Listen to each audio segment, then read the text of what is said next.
Huelga es cualquier alteración o interrupción del trabajo como medio de protesta gremial. Es un mecanismo de autotutela, es una acción de los trabajadores que actúan en defensa de sus propios intereses. Es una acción de daño, lícita.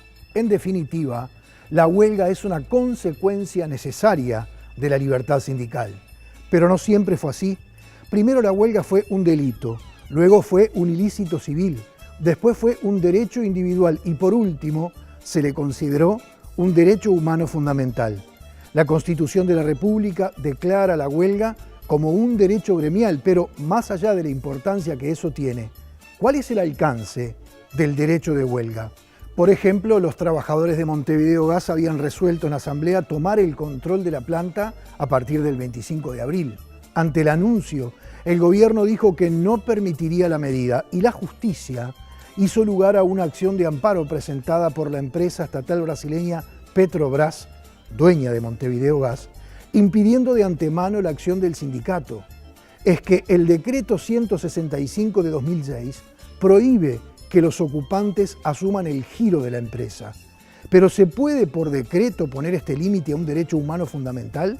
Para conocer su trascendencia y qué límites se le puede imponer, hoy en Tripaliare, alcances del derecho de huelga, en diálogo con los laboralistas Juan Raso y Santiago Pérez del Castillo.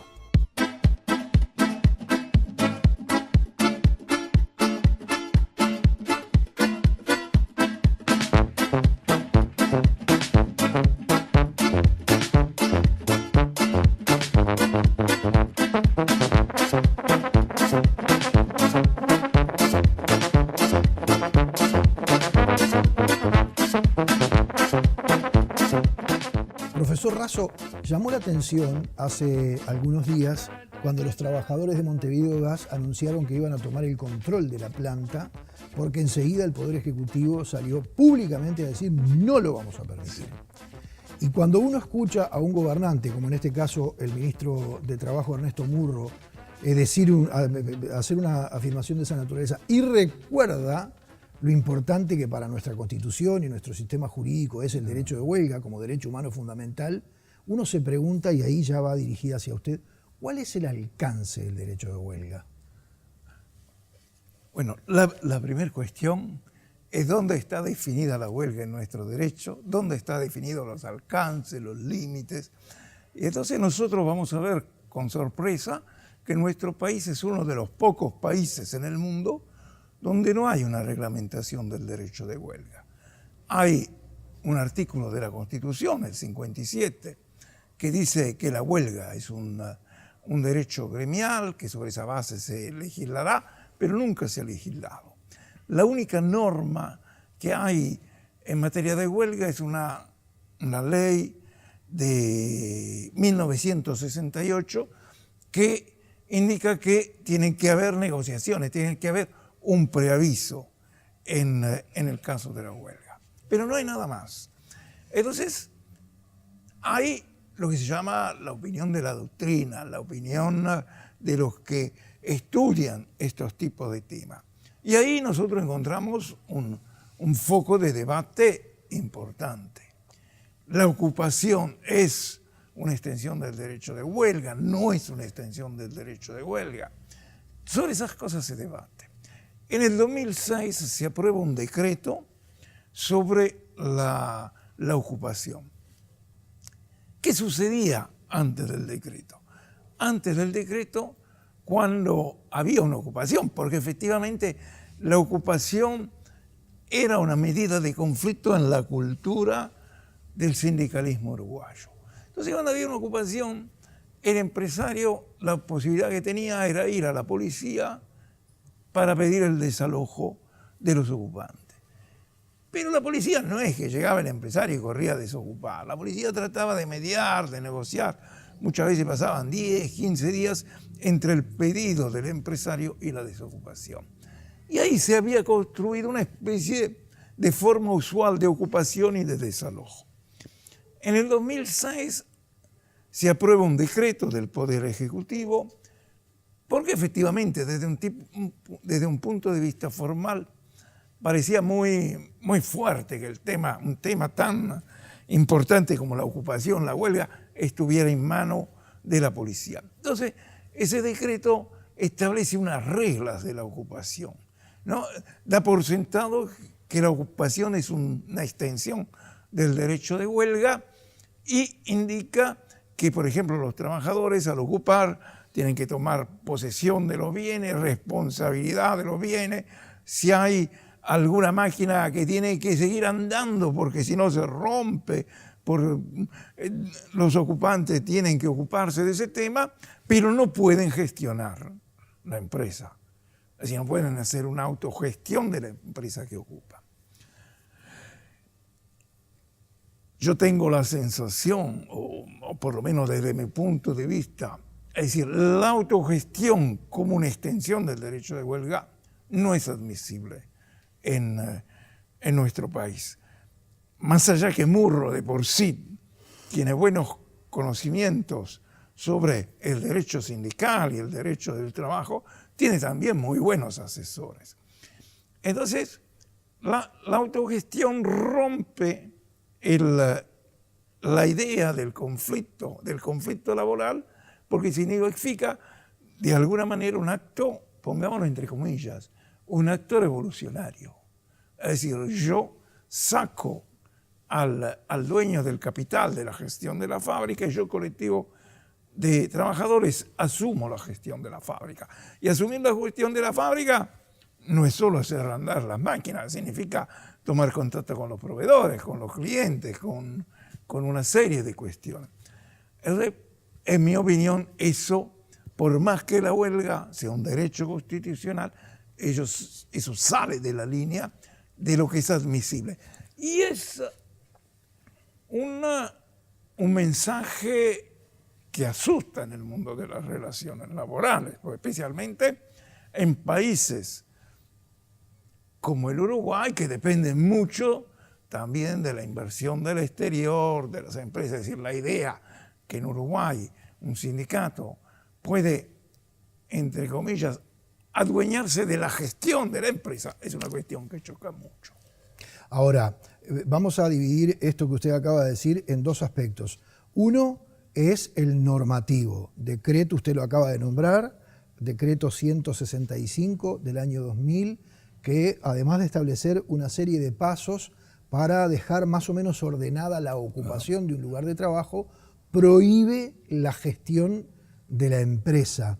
Pero uno se pregunta, un decreto que surge de la voluntad de una persona, puede surgir de la voluntad de dos personas, puede llevar dos firmas, es decir, la del presidente de la República y la de un ministro, o en el mejor de los casos, en el más democrático de los casos, la firma del presidente de la República y de todos sus ministros, si es que el decreto se adoptó en Consejo de Ministros. Pero digo, ¿por qué hago todo este preámbulo? Porque da la sensación de que hay poco respaldo democrático en un decreto, ¿verdad? Sí. Es mucho mejor una norma que surge del Poder Legislativo, donde cada ciudadano está representado allí. Entonces, un decreto puede ponerle un límite a un derecho tan caro para la democracia y para el sistema republicano y democrático de gobierno como es el derecho de huelga. Acá ya lo meto en el aspecto estrictamente jurídico, profesor. Exacto, pero en el aspecto estrictamente jurídico hay una perspectiva distinta, como dos cámaras de televisión que están enfocando un mismo objeto. Entonces, una cámara puede enfocar el decreto y decir, este decreto de alguna manera, por una vía administrativa, claro, no plural, no parlamentaria, está limitando el derecho de ocupación. Pero desde la otra cámara yo podría decir, este decreto está reconociendo el derecho a la ocupación que no está expresamente reconocido en otras normas. Uh-huh. Entonces, uno podría razonar, bueno, vamos a eliminar el decreto, vamos a hincar el diente en el tema de la ocupación, vamos a hacer una ley sobre la ocupación como extensión del derecho de huelga. Yo pienso que los primeros que se opondrían serían los propios trabajadores. Desde el punto de vista jurídico, no hay en estos temas una única biblioteca. Imaginemos que haya dos cámaras de televisión filmando. Entonces, una cámara puede decir, es cierto, ¿cómo se puede por un acto administrativo, por un decreto, que no es un acto parlamentario, no es un acto de alguna manera democrático, limitar un derecho, la extensión de un derecho constitucional? Pero desde otra perspectiva, yo podría decir, bueno, pero ese decreto es el único acto que formalmente indica que la ocupación es un derecho en el sistema legal uruguayo. El texto ese administrativo crea este mundo de ambigüedades. Tan es así que muchos podrán decir, este decreto limita la huelga, otros podrán decir, este decreto es ilegal al reconocer la ocupación. Alguien podría afirmar, bueno, pero entonces, ¿por qué no legislamos sobre la ocupación? ¿Por qué en vez de regirnos por un decreto que de alguna manera además obedece a un momento particular de quien era ministro del Interior en ese momento, de tantas circunstancias, ¿por qué no hacemos una ley democrática, la aprobamos en el Parlamento? Porque probablemente los trabajadores y las organizaciones sindicales serían los primeros en oponerse a un tipo de esa ley. Porque históricamente las organizaciones sindicales, y en especialmente las organizaciones sindicales uruguayas, desconfían cuando la ley regula institutos del derecho colectivo del trabajo. Desconfían si la ley regula la huelga. Por eso nosotros tenemos una ley sobre negociación colectiva, una ley sobre consejo de salario, pero no tenemos ley sobre huelga. Me parece que el temor de los trabajadores es que, como en otros países de América Latina o mismo de Europa, la regulación de la huelga signifique por el solo hecho de regularla una limitación. La huelga es la reclamación de los trabajadores, pero al definirla tú la estás limitando. ¿Y usted qué opinión tiene sobre la regulación legal, parlamentaria de la huelga, del derecho de huelga? Es decir, ¿es proclive a que exista? En ese tema considero que el sistema funciona bien como funciona en Uruguay, sin legislación legal en lo que se refiere a la conceptualización de la huelga. La huelga es un fenómeno muy vivo, muy real, muy de confrontaciones de poder. Entonces, una ley, hay muchos que piensan, si se aprueba una ley sobre la huelga, se terminaron los problemas de la huelga. No, empiezan las huelgas ilegítimas, que son muy extendidas en todo el mundo.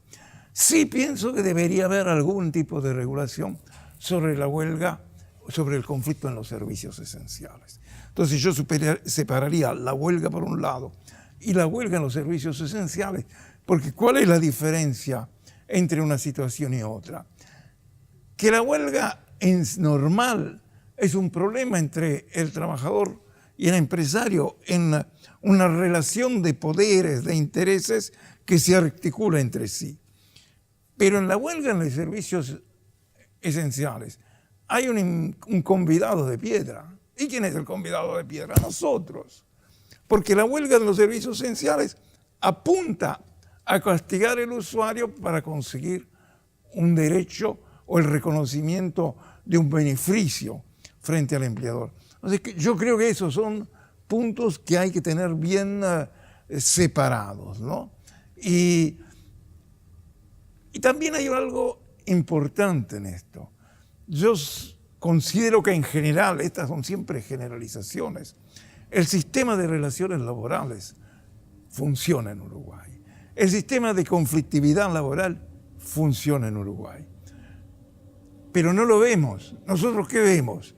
La focalización de un conflicto puntual, la focalización en el gas o el tema de la basura en Adión, esos temas.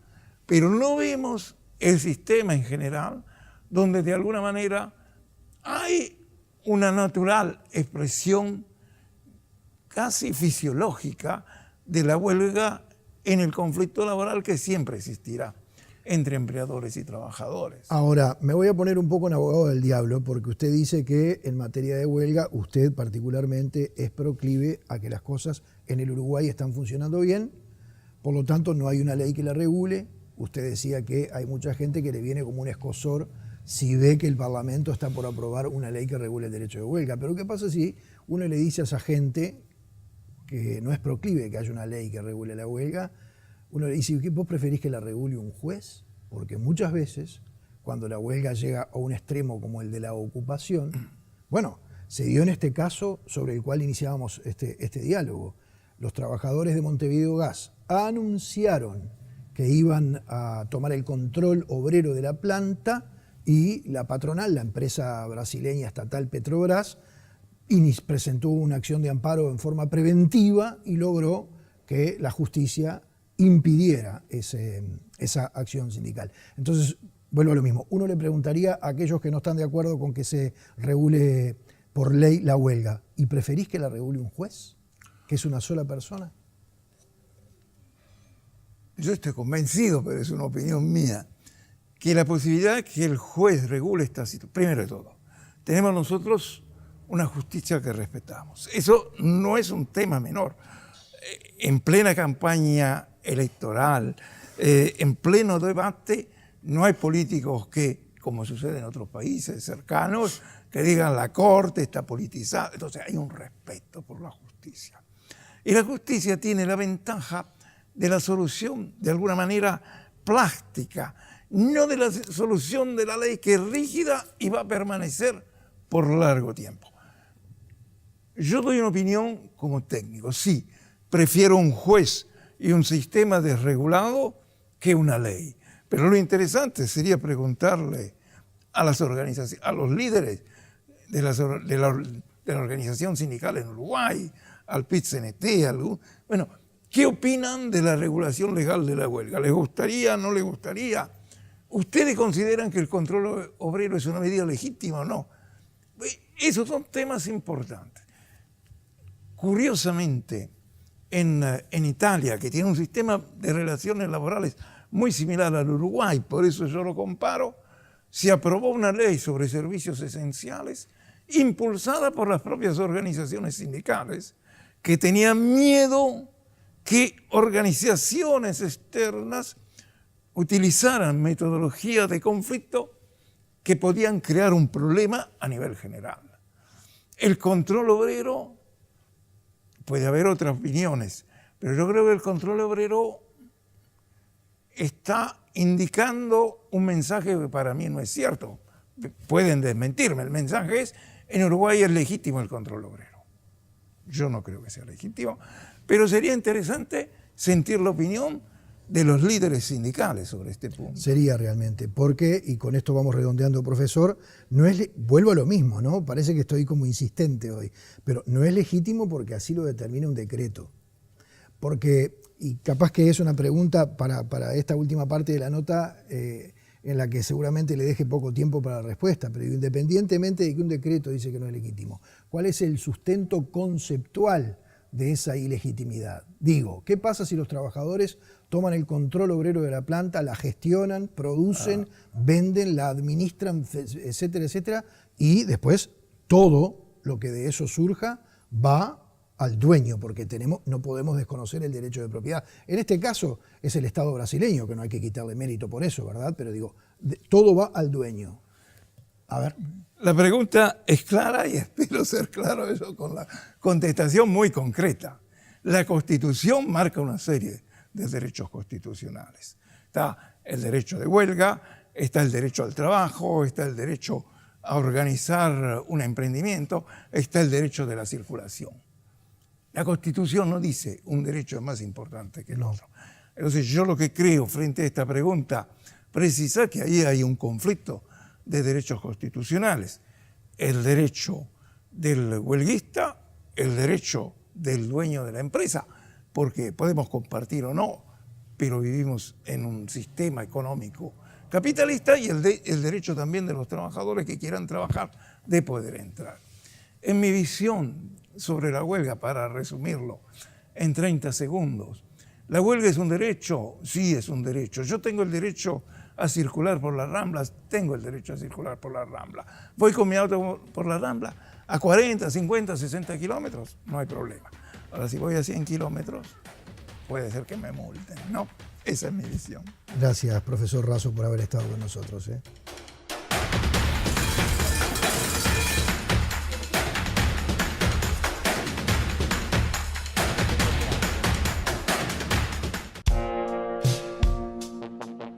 Cuando la creación es el motor de tu vida, no hay lugar para ningún tipo de miedo, para rutina o para estructuras rígidas de trabajo. Lo que moviliza a estas personas las acompaña hasta el final de sus días.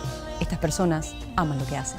Siempre tengo una necesidad muy fuerte de transformar la realidad y cuando siento que las cosas se crean, eso me da mucho entusiasmo y me da la fuerza para seguir en un trabajo que no es fácil porque uno es freelance, o sea, yo no voy a tener una jubilación, si no consigo, o sea, trabajo, no como. Cuando tenía 16 años salió un artículo en el diario llamado Una beca a un colegio internacional y me presenté y fui elegida y estuve 2 años, de los 16 a los 18, en un colegio llamado Pearson College con gente de 44 países.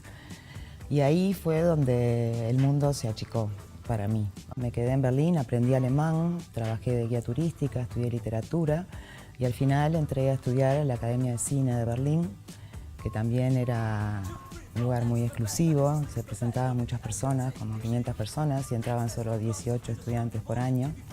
Y ahí fue que aprendí de todo un poco. O sea, era una academia que todavía estaba dirigida a la idea de cine de autor.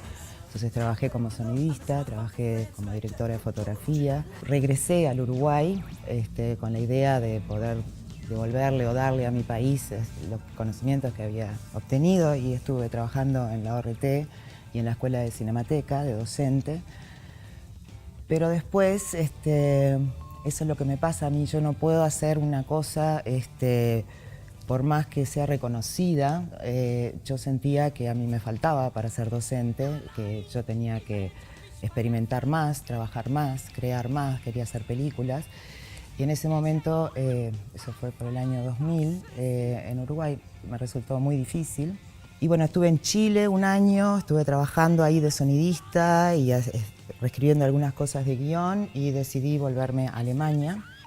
Y ahí pude empezar a trabajar en la televisión alemana, también freelance, haciendo largometrajes, pero no a pedido, sino que siempre yo tenía que proponer una historia y ellos, si les interesaba, me daban el contrato como guionista. Y el tema en el que me concentré yo con mi coautor, Martin Kluger, era el tema de identidad. Por ejemplo, ayer Éramos hermanos, es la historia de una chica que se enamora de su medio hermano porque no sabe que es su medio hermano. Me permitían, digamos, dentro de lo que era el lenguaje televisivo, hacer algo un poco más profundo, más humano, que son las cosas que también siempre me interesaron más. Y luego hubo un cambio en la televisión alemana y decidieron que no iban a hacer más melodramas, sino que iban a pasar a la comedia. Cuando no pudimos escribir más los melodramas y entonces intentábamos hacer algunas comedias que no funcionaban y la historia también del policial, realmente yo tenía mucho oficio, entonces a través del oficio uno podía, digamos, hacer avanzar la historia y llegar hasta terminar el guión, pero le faltaba el alma. Y eso, a la larga, para mí es una tortura, porque no solo se refleja en lo que hago en el trabajo, sino que también en mi vida. Y un día, como que vi escrito en la pared de Maureen Herzl, guionista de la televisión alemana, y dije no. O sea, sí es una parte de mí, pero hay otra parte de mí que necesita y que quiere hacer otras cosas. Y dije, no escribo más guiones para la televisión. Al principio así temblando porque uno se acostumbra a la comodidad, pero la comodidad tampoco me estaba haciendo feliz. ¡Emilio! ¡Vámonos! ¡Ya vámonos! Sin delirio mental, usaremos al sol como la luz de neón que me dejas tú.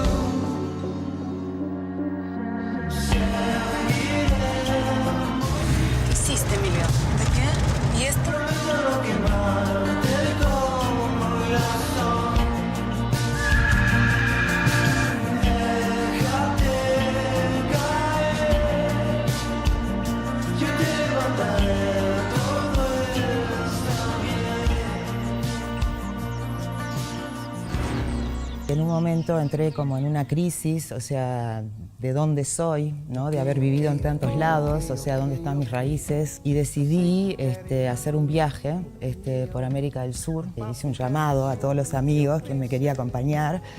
Y una amiga uruguaya dijo, yo te acompaño, y partimos de Lima. Recorrimos muchísimos países, o sea, en la mitad del viaje ella se regresó y yo seguí sola con un maniquí.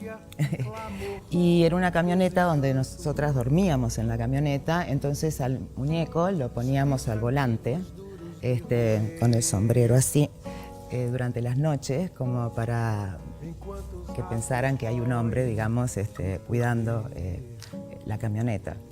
Y después, cuando viajaba sola, lo ponía de acompañante. Yo renuncié a la televisión, me dio miedo al principio, y no voy a tener una jubilación y todo lo que hago es freelance, pero por el otro lado yo no me puedo imaginar una vida sin trabajo. O sea, en el sentido del trabajo es encontrarme con los otros, es intercambiar ideas, es crear cosas, es aportar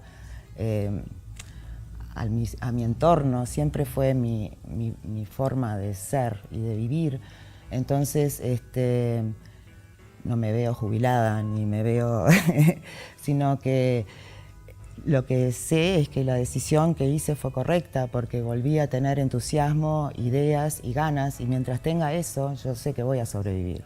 El concepto quizás de lo que es el trabajo, ¿no? O sea, de la sociedad, o sea, de que el trabajo es la tortura que uno tiene que tener todos los días para poder comer a fin de mes, o sea, es algo que nunca quise aceptar.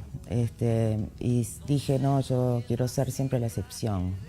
Y aunque lo logre o no, siento de que haciéndolo, lo estoy apoyando algo que yo creo que si la gente tuviera más fantasía en la vida y pudiera enriquecerla con sueños, deseos, cosas, viviría mucho mejor. Entonces trato de vivir así. Carpinteiro do universo inteiro eu sou. Carpinteiro do universo inteiro eu sou.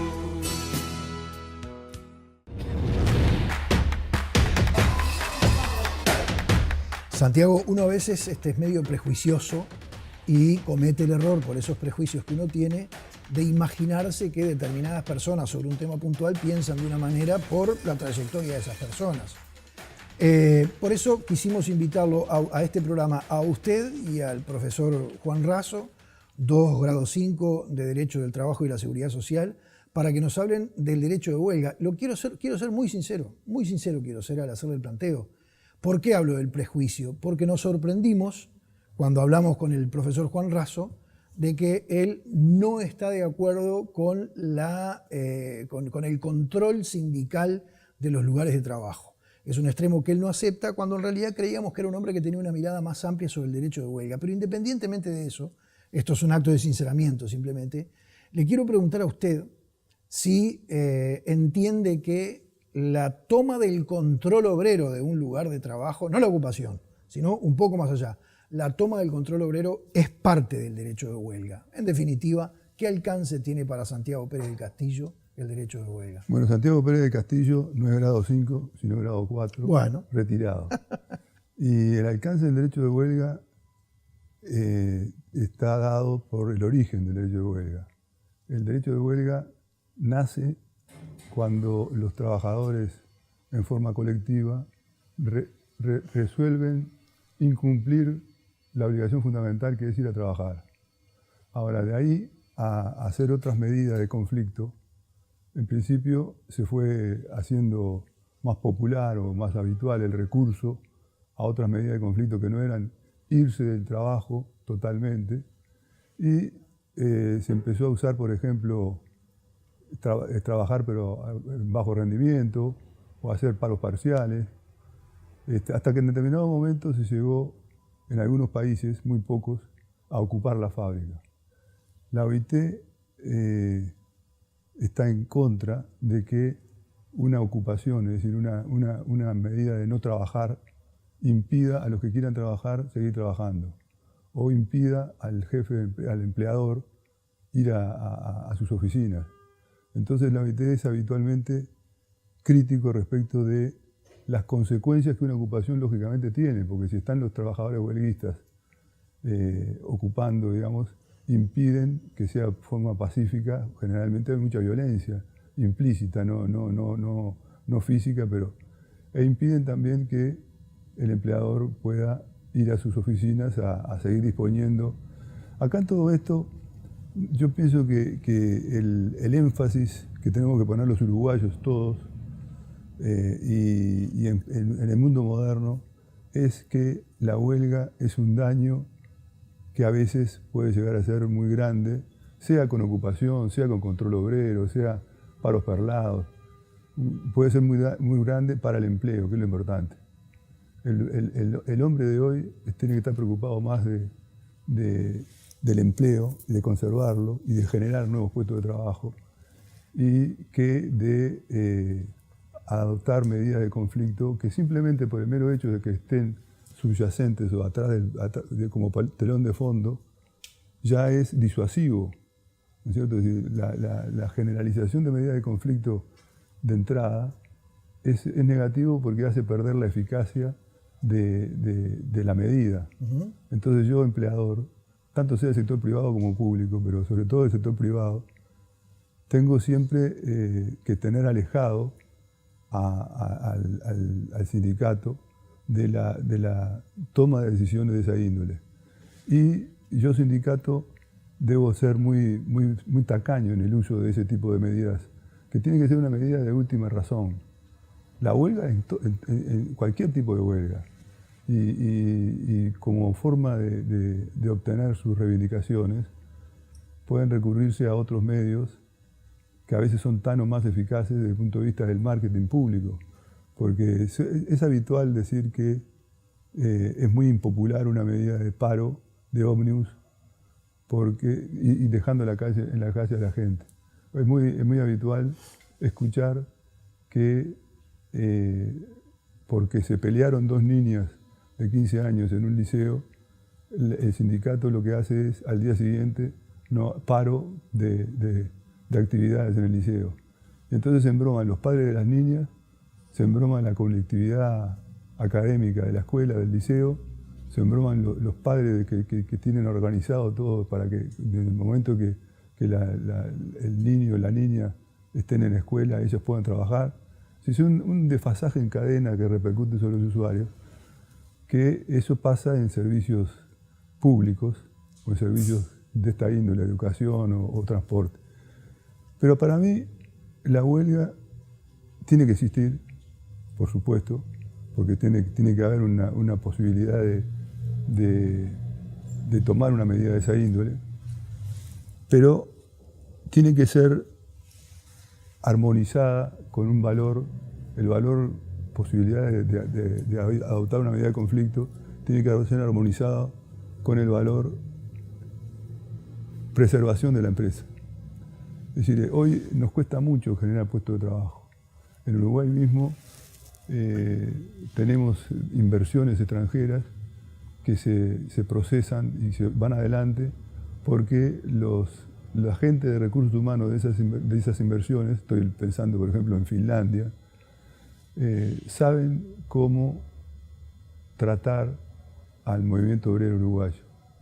Y saben, le buscaron la vuelta y entonces en definitiva tiene una conflictividad relativamente razonable o casi nula. También es cierto que los niveles salariales, las condiciones de trabajo son muy buenas. Pero yo estoy seguro que hay muchas empresas que vendrían a instalarse en Uruguay si tuviesen esa misma idoneidad, si tuviesen esa misma convicción de que en Uruguay se puede también, porque hay gente razonable en el PCNT. ¿Y por qué cree que no la tienen esa convicción? No la tienen porque hay como una especie de valor entendido de que en Uruguay es muy conflictivo. Y muchas veces... ¿Y eso para usted es cierto? Para mí no es tan cierto. Para mí hay mucho de exceso en algunos casos o en algunos sectores de actividad, pero en otros no está habiendo una especie, un factor adverso a la inversión. Pero yo conozco empresas, sobre todo alemanas, en donde hay un sindicalismo fuertísimo, y es un sindicalismo de respuesta y de resultado, no ideologizado en cuanto a lucha de clases. Es un socialismo socialdemócrata que es un factor institucional muy importante en la República Federal Alemana. Y vienen a Uruguay, estudian en Uruguay, y se retiran. ¿Por qué? Porque hay una cosa que se llama ocupación, que es una medida de lucha extrema, que no es tan habitual, es decir, la verdad de las cosas, pero es muy traumática para un empresario que nunca le hicieron una ocupación o que siempre tuvo, que alguno le haya hecho una ocupación en algún momento. Se sienten sobre todo que es su casa, y yo creo que tienen razón de sentirse en su casa, pero los empleados, los trabajadores, los funcionarios, también tendrían que sentirse en su casa, porque no solamente el daño que a ellos les provoca la pérdida de una inversión, la pérdida de una fuente de trabajo, sino también el daño que le provoca a la sociedad en general. La pérdida de la fuente de trabajo, no siempre las empresas que se retiran de Uruguay por conflictividad laboral. Bien. Ahora, le pregunto lo siguiente, porque estamos hablando de varias acciones que pueden ser parte o no del derecho de huelga. Por lo que veo, usted no está de acuerdo con considerar huelga a la ocupación del lugar de trabajo, ¿o lo interpreté mal, Santiago? Sí, me interpretó bastante bien, pero en principio pienso que, como dicen algunos dirigentes sindicales también, en determinado extremo, la ocupación sería válida. En determinados casos en los cuales está en juego el pago de salarios, o está en juego la mudanza de máquinas, es decir, el cierre de la empresa en forma de alguna manera violentando que la empresa es propiedad del accionista, pero también es un acervo de la sociedad en la que está. Es decir, el DGI está interesado en que la empresa ande bien porque de esa manera cobra impuestos. Los camioneros están interesados en que la empresa ande bien porque de esa manera tienen flete. Los abogados están interesados en que la empresa ande bien porque de esa manera asesoran. ¿No es cierto? Es decir, entonces, Y ni que hablar los trabajadores. Por supuesto. Entonces usted está diciendo que, por ejemplo, frente a un aparente vaciamiento de una empresa, como ha sucedido, ahí, por ejemplo, de repente podría ser lícito y útil el derecho de la ocupación del lugar de trabajo. Sí. Sí. Yo lo he sostenido eso, sí. Y tiene que ser como se dice en Alemania, una última ratio, es una razón última, ¿no es cierto? Y la mayoría de los casos en Uruguay que han habido, esto pasó un poco en el 2005. En el 2005 se generalizó el recurso de la ocupación porque el primer día de gobierno de izquierda se derogó por parte del ministro del Interior, no del ministro de Trabajo. El ministro de Trabajo era más listo, porque sabía que tenía que contemporizar dos intereses importantes, el capital y el trabajo. Se derogó el decreto que permitía la desocupación. Entonces, en el 2005 hubo una seguidilla de ocupaciones que hacían mucho ruido, ¿no es cierto?, pero que no le hacen bien al sistema de relaciones de trabajo uruguayo, que aparezca en el mundo como sindicato muy ideologizado, sindicato muy conflictivo, ¿no es cierto?, cuando en realidad no es así, o no siempre es así. Es decir, yo he compartido con dirigentes sindicales de primera línea mesas en las cuales nos sorprende la cantidad de cosas que coincidimos. ¿Por qué? Porque el uruguayo medio tiene que ser más sensato y más sentido común, es decir, no solamente buscar un empleo subordinado, sino también generar un puesto de trabajo propio, como autónomo, como independiente, como pequeño empresario. Ahora se aprobó en diputados la semana pasada una ley sobre emprendedurismo, unánime. Todos los votos ¿cuánto hace que no se prueba alguna cosa por los votos totales de los que estaban presentes, ¿no? El Frente Amplio Íntegro, ley de emprendedurismo, ¿qué significa? Significa que se fomenta el emprendimiento por parte de personas que pueden organizarse. Hay algunos que no estamos para ser empresarios, ¿no es cierto?, porque no sabemos manejarnos con los financiamientos y con el trato con gente. Un empresario es un individuo especialista en tratar a la gente como gente, ¿no es cierto? Entonces, el principio de conflicto, el principio de reservar un espacio para medidas de conflicto. El conflicto siempre hay un poquito de diferencia de intereses, pero medida de conflicto, que es ya pasar a los hechos y cumplir el contrato de trabajo, El conflicto, es decir, ese conflicto tiene que ser compatibilizado, armonizado con otro principio, que es el principio de cooperación, o de colaboración, o de consulta, que está en la Ley de Negociación Colectiva en Uruguay, que recoge íntegramente, textualmente, unas recomendaciones de OIT, y donde dice que a nivel de empresa y a nivel de rama, pero también sobre todo a nivel de empresa, es un nivel en el cual debe comprenderse que están defendiendo la empresa y trabajando adecuadamente y cumpliendo el contrato de trabajo y siendo buen compañero y habiendo un ambiente de buena onda interna, ¿no es cierto? Y no pensando que... Yo tenía un amigo que decía, para hacer una fortuna hace falta hacer harina a los demás. No está bien eso. Bueno, no tiene que ser cierto. Bueno, a veces cuando digo estas cosas, como diciendo que me dicen, bueno, a vos te mueve razonamientos éticos, pero no jurídicos o no sociológicos. No es así. Yo pienso que es un buen negocio, es el primer negocio que tiene que hacer un empresario, tratar a su gente como su principal activo. Le quiero hacer una pregunta en base a 3 cosas que usted acaba de decir. Recién habló aquello de hacer harina a los demás. Hace un poco antes, como que suavizó las diferencias que hay entre los intereses del empleador y los intereses del trabajador, y cuando hizo referencia a los sindicatos alemanes, dijo que no creían en la lucha de clase. ¿Usted no cree que es necesaria la lucha de clase para ejercer una buena acción sindical? No estoy hablando de la confrontación por la confrontación misma, estoy hablando de la confrontación por la defensa de los intereses de los trabajadores, así como están, por supuesto, los intereses de los empresarios. ¿No cree en la lucha de clases, Santiago? No creo en la lucha de clases, no. Me parece que la gente que se trata como socios, no como enemigos, creo en el esfuerzo conjunto de capital y trabajo, defendiendo al país, defendiendo a la empresa, defendiendo la actividad económica. Y un sistema laboral confrontativo, en donde es muy frecuente medidas de conflicto desatadas, es un sistema que se cava la fosa a sí mismo. Creo en un sistema de relaciones laborales cooperativo, en donde, como en los mejores países del mundo, los países más ricos del mundo, hay mucha libertad sindical, hay sindicalismo fuerte, pero hay también defensa de la empresa. ¿Y qué quiere decir defensa de la empresa? Quiere decir no hacerle daño innecesario y generar un ambiente laboral de una cultura de trabajo en donde los mejores son los que mejor trabajan y los que también son mejores sensatos para decidir medidas de lucha y para llevar adelante reivindicaciones. Ahora, independientemente de eso, que suena compartible, ¿cree o no cree en la lucha de clases? Y no estoy de acuerdo con la lucha de clases. Yo tengo un análisis de los avances de la sociedad que no pasan por la lucha de clases. La lucha de clases para mí, si es el marxismo ortodoxo, la aplicación práctica del marxismo ortodoxo en los países donde se ha dado, no ha sido buena, no ha sido positiva. ¿No es cierto? Si yo me quedo con marxismos menos ortodoxos, más pragmáticos, ¿no es cierto? Es decir, donde el pragmatismo supera la ideología o la hace funcional al bienestar de la gente. Y al bienestar de la gente en un mundo capitalista como el que estamos, ¿no es cierto? Pero con mercado atenuado, con mercado intervenido o moderado o regulado, ¿no es cierto? Y a nivel mundial tendría que ser lo mismo. No puede ser de que haya tanta gente en el mundo pasando hambre o siendo como en África. Y acá en Uruguay también.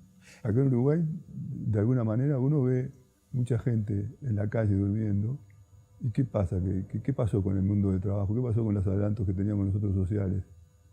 Ahora, eso que está diciendo usted, de alguna manera no demuestra, porque usted está hablando de un mercado atenuado y controlado por el Estado. ¿No es el escenario europeo, que Exacto. es donde el pobre es mucho más digno que un pobre americano o que un pobre africano? Creo que no hay duda. No hay duda. El obrero, es decir, uno siente la sensación, principalmente en los países escandinavos, siente la sensación de que el obrero es obrero, pero con su trabajo tiene todas sus necesidades básicas cubiertas. En efecto, exactamente. En cambio, en América Latina, en nuestro continente, desgraciadamente, vamos no a ha pensar pasado un poquito eso. en Uruguay. En Uruguay no tiene razón de ser que exista ese tipo de persona tan desconectada del mercado, desconectada del sistema, desinserta dentro del mundo formal. ¿A quién se refiere, Santiago? a los indigentes, Ajá. a los pobres extremos, bien. a la gente que duerme en la calle, a la gente que no está alcanzada por los planes de desarrollo social, ni menos por la seguridad social.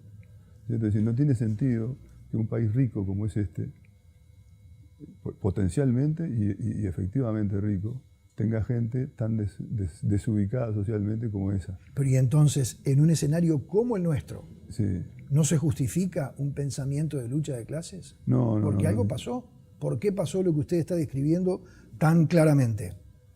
Pasó porque no se supo dar con un ambiente, con una cultura de trabajo cooperativa, atractiva de inversión.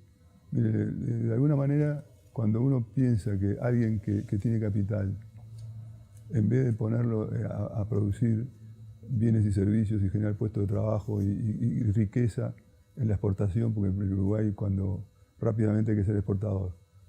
Cuando uno piensa eso, se sorprende mucho de que en el pasado hayamos pensado que venían los piratas a llevarnos la guita, como decía algún amigo mío también.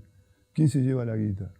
Y bueno, la guita se la lleva el capital, pero también deja, ¿no es cierto? Es decir, deja en la playa, antes de irse el barco pirata, deja mucho, ¿no es cierto? Créame que muchas veces, si el empleador es una persona de bien, deja mucho y la sociedad en general se beneficia, no solamente de aspectos materiales económicos, sino también de modos de vivir felices.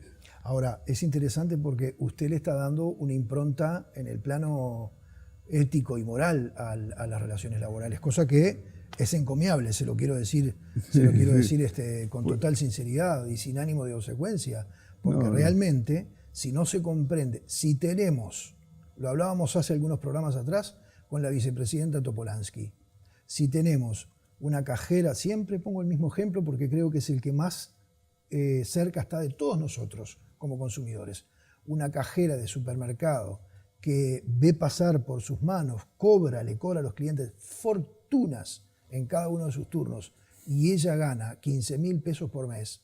Evidentemente ahí ya estamos en el plano de la ética y de la moral, me parece. ¿Qué opina usted sobre eso? Yo opino que es muy difícil, digamos, cuando uno está tan cerca de cosas a las cuales no accede, se exige una moralidad que es exigible, ¿no?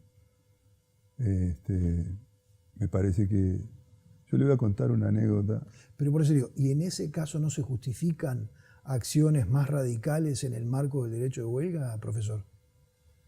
Sí, yo le diría que no, porque le diría que lo mejor es generar una productividad suficiente como para que se mejore el salario en base a la unidad de tiempo de trabajo, ¿no es cierto? Es decir, que lo mejor es que esa cajera pase a ganar como una cajera en Alemania, ¿no es cierto? Es decir, Ahora, por supuesto que es lógico pensar que esa cajera debería ganar más, pero seguramente es su propio empleador el que no quiera que gane más, porque de hecho así sucede.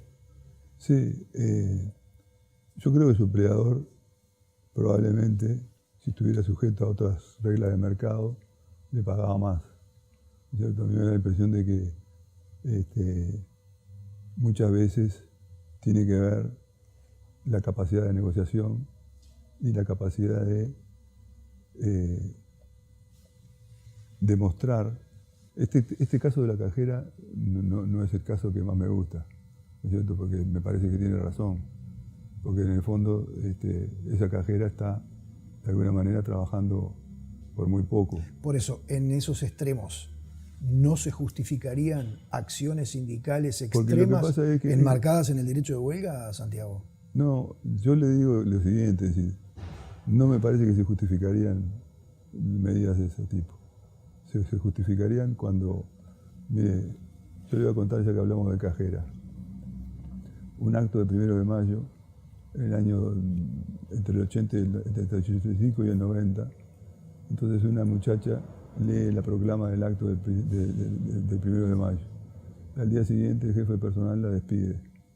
Y entonces el Ministerio de Trabajo, el ministro era quien está hablando, así que no es del 85. Fue después del 2000 entonces. Fue después del 2000. Le exige a la empresa que que la retome. Y la empresa, después de varios escarceos, lo retoma, ¿no es cierto? Y el ministro de Trabajo le dice, esto lo contó en una anécdota que contó Fernando Pereira hace pocos días en un almuerzo, porque no, el ministro de Trabajo le dice, a quien tiene que echar es el gerente de recursos humanos, no la cajera. Pero es para saber que muchas veces el tema es de una buena política de relaciones laborales y no tanto de una conflictividad que en la primera de cambio se va a las cuchillas. Bien. Santiago, gracias por haber estado con nosotros.